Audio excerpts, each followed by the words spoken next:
Welcome to another video, guys. Today I'm gonna be giving you 10 crucial tips in Raid you really need to know if you want to be progressing well in the game. And tip number 10 is really important, and it absolutely changes the way you should be approaching the game nowadays. So I hope you find the video helpful, and if you do, a like and subscribe would be great. And don't forget you can check me out live on stream each Tuesday and Thursday, where I give you guys free account takeovers as well as paid ones, so you guys can enjoy the game even more. But now, let's get into it.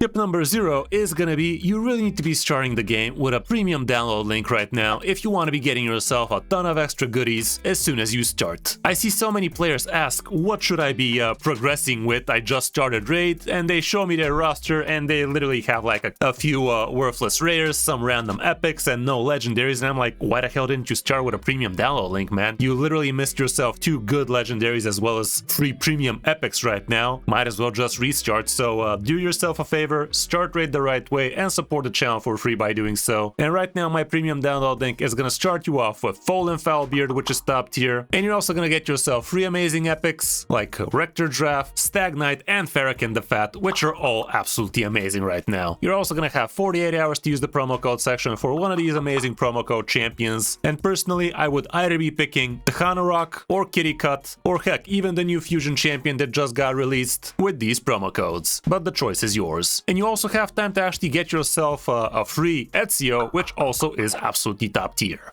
Anyway, tip number 1 will be, in order to be winning yourself champion training tournaments easily, what you need to do is always put some levels in your food champions, guys. This is extremely important and also extremely easy to do nowadays, because with the new brew upgrade window, you can just literally open up all of your champions like this with the filters for both reserved and master vault, and select all of your low level champions, select them one by one from the each same affinity, so you don't waste brews. And for champion training, when there is such a tournament, it would be super easy for you to actually put 3 brews in your level 4 champions, 8 brews in your rank 5 champions, and 1 brew in your rank 3 champions, and that gives you tons and tons of extra points. Right now there's no champion training tournament going on, so I will not be wasting all of this level up, but I see so many players still don't realize how easy champion training tournaments actually are. Tip number 2 goes down for the clan boss, and what you could be doing is, while you're fighting clan boss, if you still don't have yourself a 1 key quick battle thing, while you're still testing your teams, or if you just have teams that sometimes do well, sometimes don't, what you could be doing is mid-fight, just hit Alt F4 on your computer, or just close the app on phone. I do believe it's still gonna work, and that is actually gonna cancel the fight and not eat up your key, guys. Clan boss keys are absolutely essential, and you get only 4 per rotation in 24-hour for a clan boss, so any key you really need to be maxing out. And this way, this would be the difference between getting yourself a 3 key Ultra Nightmare or a 4 key, so you can actually put 1 in Nightmare. That would be very beneficial for you to be saving your keys that way. Just Alt F4, don't exit the game with the menu or anything like that. Alt F4, and that brings you the key back. The game is gonna warn you that the last fight did not finish, but you already knew that because you're the reason why it didn't finish. So do what you can to maximize your keys on clan boss if you still gotta manual those fights. Tip number 3 is gonna come down to your gear, and notice something about my gear. Anybody notice anything? No? Still nothing? All of my gear is leveled either to level 8 or to level 12, guys, and this is something you really need to be doing. Also, I really need to be selling all of these useless pieces you guys just saw. But yeah, what you want to be doing with your gear is actually test how good the gear on your account really is, because if you don't put a few levels into a piece, you're not really gonna know if it's a good piece or not. For instance, here's a interesting piece. This is an absolute sell for my account, but for a newer player this would be a very good item. What you should be doing with an item like this is you need to level it a couple of times. It would be an amazing piece if it rolls crit rate, it would be a good piece if it rolls crit damage, but it would be an auto sell if it rolls double HP flat. If that happens, it's just a sell. Like I said, this was a sell for me from the start, so you just saw me waste a little bit of silver for the sake of science. But yes, test your gear, see how it rolls, and then decide if that piece is actually worth it on on your account. For instance, for my account, even pieces from Days would be okay if this thing rolls double or triple speed, more like triple speed, let's face it. But yeah, we try that, see how it rolls. It rolled a bunch of crit damage, which by no means is a bad thing for most players, but if it's gonna be from the Days set, it really needs to be perfect, so this would be a sell on my account, but for other players, this would actually have rolled decently well. So yeah, what I'm trying to say is level up your gear at least to level 8, see if it rolls well. For instance, this piece right now, if it rolls double speed, it would be a keep. If it doesn't, it's gonna be a sell. Look at that, double speed. After it rolled double speed, I could even try and roll it up to 12 speed. If it rolls flat attack, then I might decide to sell it, but for now, let's just leave it because the Frost set is actually niche decent right now for Faction Wars Cards, where you're trying to freeze opponents on some of the levels, so let's just leave it for now. But yeah, basically, if you want to know how good the gear is on your account, put 8 levels into the piece and see how it starts rolling. If it rolls good, roll it up to 12 when there's a gear enhancement event going on, or if you can't wait, just roll it to 12 right now. But for the most part, roll your gear to level 8 if it has potential and see if that potential actually fulfills. If it doesn't, sell it. If it does, keep it. Level it when there's a tournament going on, more like an event, and improve your account. Don't just start blasting, like seeing something that looks like it has potential, like this one for instance. Wow, it has some speed on, boom, 16, and then you get something like triple flat HP and you're like, why the hell did I waste 2 million silver is what I'm trying to say. Tip number 4 is also going to be revolving around your sets, and something I see way too many people get wrong is they have literally 0 cursed pieces, guys. The cursed set is actually super important, and same can be said for things like the provoke set, and most importantly, the regen set, guys. With the regen set, you are going to be able to achieve so much stuff. So these are free sets. Maybe the regen is not so underrated, but the other two, I see way too many people literally auto sell anything from them, and that is a very bad thing to be doing, especially if you're trying to do well on Hydra. For Hydra, you really need somebody to be giving Hex on your team, preferably an AoE champion. It has several ways to slap AoE, preferably on multi-hits. And same can be said for the provoke set. If you don't have yourself some good provokers on your account, the provoke set is going to be the second best thing, and that is how you're going to prevent the Hydra from cleansing their debuffs and such. So do what you can to get yourself some fast provoke and hex sets, and that is going to help your Hydra teams a lot. And as for the regen set, well, with regen, this brings me down to the next tip, which would be building yourself a solo farmer, guys. If you build yourself a solo farmer, you will be able to farm food while farming tournaments at the same time, and that is really gonna skyrocket the progress for any account, because that is gonna allow you to level up so many other champions while you're actually doing your tournaments. A good example of a solo farmer would be somebody like Artek. Let me move myself to the other side. Sometimes you guys like seeing some stats. Not that these stats are something really that insane, but to be fair, they're not insane, because it definitely gets the job done. When you're building yourself a solo farmer, what you need is a lot of HP, a decent amount of speed, and in some cases a decent amount of resistance, something like 300-ish, so you can actually not get stunned, not get heal reduction, that kind of stuff, and that way you are gonna be close to 100, if not actually 100% success rate. Depending on the champion, some accuracy is also gonna be needed, and you're also gonna need yourself this relic if you're having troubles living. The golden elixir really is gonna make it very, very hard for most dungeons to be actually breaking a sweat for you. So yeah, regen set plus the golden elixir equals profit, because you get to use one solo farmer, 4 food champions, and farm yourself with Artak. For instance, you get to farm Spider, Dragon, and Ice Golem all at the same time for free, and that is free out of the 4 big dungeons in the game, so why wouldn't you? For Fire Knight, obviously you can't really reliably solo farm it. I don't think there's even a single way to solo farm it, even though I've heard some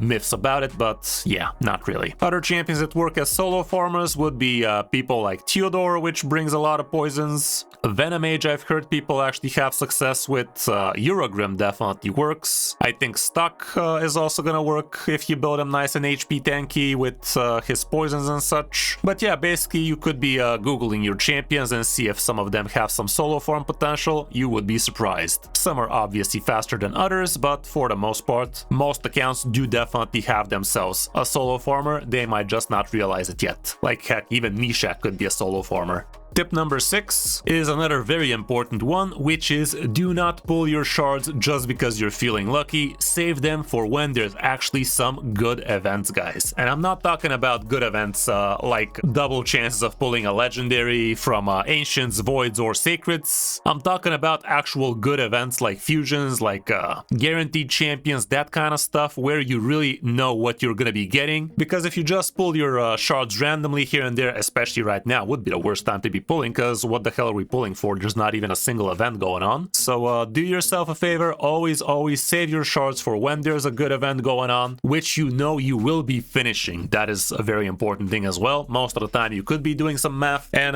realizing exactly how much you could be achieving in a single event, like depending if it's a champion chase or a summon rush. Like a summon rush is even easier to calculate because you literally see exactly how much shards you have, whereas with a champion chase you might get lucky, you might get unlucky and pull less, but you can still have a basically good understanding of how close or far you will be from reaching your goals. So do what you can to always save your shards for when there is a good event going on. And a good event would be, for me, a fusion, a guaranteed champion, or some other really good event. Like if you know you're close to Mercy, for instance, when there's a 1+1 legendary champion, that would be a good time to be pulling a few tenors, that kind of stuff. But just pulling because you felt like it, that is a great way to ruin your account, and that is a great way to be very miserable in raids. And again, this tip ties up to the next one, which is you can actually finish all fusions during the year back to back as long as you're finishing yourself clan boss daily for Nightmare and Ultra Nightmare. I know a lot of people think that completing fusions is only something pay-to-win players can be doing, and yeah, nowadays I am a pay-to-win player, so who am I to speak, but I am the one to speak because in my first year of raid I was an absolute free-to-play player and I did most fusions back in the day as well. As you can see, I started like 3 years ago. So during that time, I think I've only missed Islint because I was a dumbass. But other than that, I have not missed a single fusion for the last 3 years, the first of which I was free to play. So you tell me, guys, how hard could it possibly be? Yes, it's gonna take a little bit more time. Yes, it's gonna take a little bit of strategizing, but for the most part, it is something any player could do as long as you're playing the game, as long as you figure out your clan bosses already. And I'm not talking about one keying Nightmare and Ultra Nightmare. You could literally be free keying Ultra Nightmare and one keying Nightmare, and that is going to be enough for you to be getting yourself a good amount of shards each time. So as long as you're strategic about it, as long as you know what you're doing, as long as you're watching breakdowns about fusion calendars, you should have no problem finishing all of those, because you are going to learn how to double, triple, quadruple dip all of your resources so you can actually stretch them to the max. When it comes down to fusions right now, this one is the hardest because it involves getting yourself all of these rares, bringing them up to level 40, then getting all the epics, bringing them up to 50. So it's definitely pretty resource intensive, this one, but the other two type of fusions are a lot easier, and even this one is doable for free-to-play players, but it definitely is going to take a little bit of extra work. So what I'm trying to say is any player can be doing all the fusions during the year literally as soon as their third month in the game, because that's when it kind of balances out. That's when you should be able to be farming clan bosses as well as stage 20 of the dungeons, which are going to be important, and you are going to actually have enough free resources because you've already leveled up quite a few crucial champions by then, and that is gonna allow you to be concentrating on these things instead. I'm sure a lot of people in the comments are gonna be like, you're crazy if you think free-to-play players can do this, but I already told you guys, I was doing this back in the day, so fight me in the comments, I'm ready. Tip number 8 comes down to your clan, and when it comes down to clans and raids, you really need to be joining the clan that is right for you. You don't want to be joining a weak clan, and you also don't want to be joining too powerful clans, because if you're still fighting something like easy or normal clan bosses and your clan is just fighting Nightmare, Ultra Nightmare, well, who's gonna kill those bosses for you guys? Like for instance, I am in an endgame clan right now, and look at this, we're not even looking at easy or normal clan boss. Obviously, who would after their first couple of weeks in the game, but still. But same can be said for Hydra. Like, look at this, we're not even touching normal Hydra, we're obviously not touching easy, normal, hard, and brutal for that matter. Chimera, we only look at Nightmare and Ultra Nightmare, so even though it looks cool, even though it sounds good, you do not want to be joining a top tier clan as soon as you start. You want to be gradually improving yourself in the game, and just like that, you also do not want to be joining yourself a weak clan, because for instance, if you are a mid-game player, that means you you are going to be downing Ultra Nightmare and Nightmare clan bosses, but if your clan is not helping to actually beat those bosses, well, you missed yourself on half the rewards, unless you have yourself a Titus team, obviously, and then you can just solo kill Ultra Nightmare boss, no questions asked, but you get the picture. Join a clan that's actually right for you, join a clan that has the same values as you, and what I mean by that is join a clan that actually does well on things like Siege, because that is an excellent way to get yourself tons and tons of feral gear, which honestly is a lot easier to achieve than you might have thought, guys. If you join yourself a proper clan that does know what they're doing in Siege, you're literally never gonna lose a Siege. I'm not kidding. With my clan, we have not lost a Siege over a year and a half. I'm not even exaggerating here, guys. So yeah, do what you can to find yourself a clan that's actually right for you and get all of those juicy rewards week after week.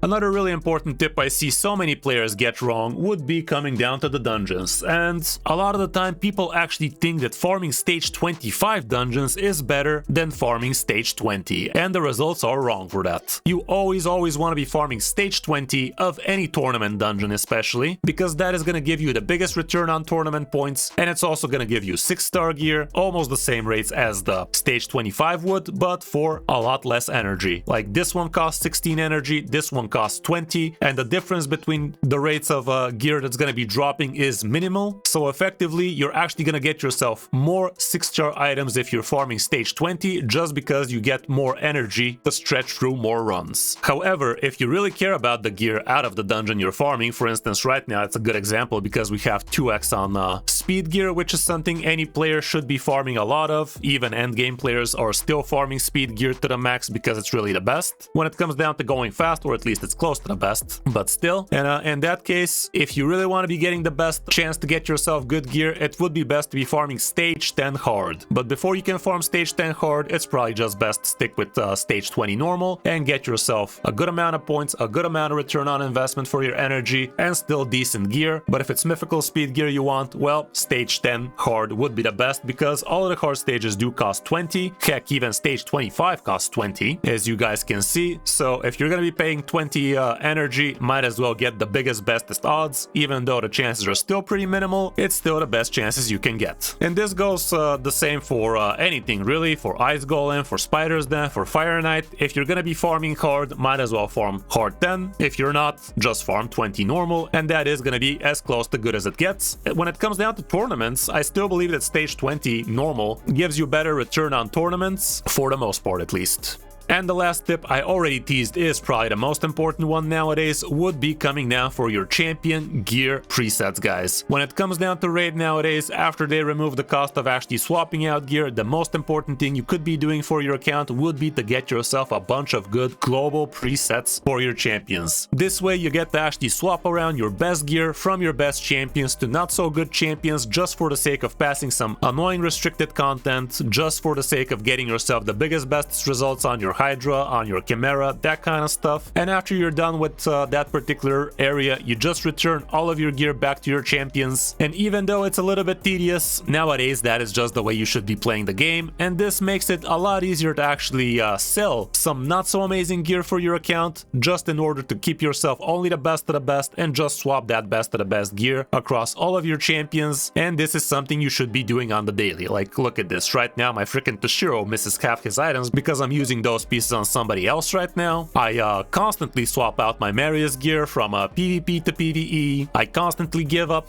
my Arbiter's fastest gear to my literal any epic supports for faction wars just for the sake of passing those places, and so on and so forth. Like, gear is no longer exclusive to a champion. Gear is always gonna be fluid, and it's gonna be moving from champion to champion for what you need it. And what you're gonna be needing it for? Well, I see this mistake way too many times, guys. I'm logging into people's account that have been playing the game for months already, and I look at their faction wars and they're still on normal 0 stars on some of their factions. I'm like, what the hell, man? Why the hell didn't you pass at least level 1, farm yourself a bunch of rank 1 glyphs at least? And they're like, I don't have a champion there. What do you mean you don't have a champion there? Literally a common champion with your best nuker gear is gonna farm stage 1 on any faction wars, period. And they're like, no, I just don't have the gear. Yeah, sure, bro. Keep telling yourself that, but it's really coming down to putting in the work, guys. It's not that much work, but if you do it, you are going to be benefiting big time. And the really big places you're going to be benefiting with this tip would be things like restricted content like Cursed City. Here, it's actually crucial for you to constantly swap out the best of the best gear for especially the hardest stages in the game. Nowadays, I do actually manage to farm the entire Cursed City for any rotation at this point because I really did put in the work. Like, I leveled so many random champions I would normally not touch. But with experience, with time, everything does come into place. And with good gear, with good knowledge, what you should be doing with that good gear and good presets, you will be able to down even the hardest stages in the game. But it is gonna take a lot of work, obviously. Same can be said for Grim City, same can be said for Doom Tower, especially the secret rooms. All around, you should be feeling very comfortable swapping out your gear left and right and center on a daily basis, and after you're done with the particular level, you just put back all of the gear on the appropriate champions and continue living your life. So that's gonna be it for this video, guys. I really hope this helps a lot of you, at least in some way, and I really think a lot of you will benefit at least from a few of these tips, because I see so many players do these mistakes over and over again. Do let me know in the comments if you were guilty of actually missing out on some of these tips, and if you enjoyed the video, a like and a subscribe would be awesome, and don't forget to check me out live on stream each Tuesday and Thursday for free account takeovers. If you want to support the channel for free, download the game from my premium download link, and get yourself a lot of amazing champions. Thanks for watching, guys. I'm Chris05, and I'll see you in my next video or stream.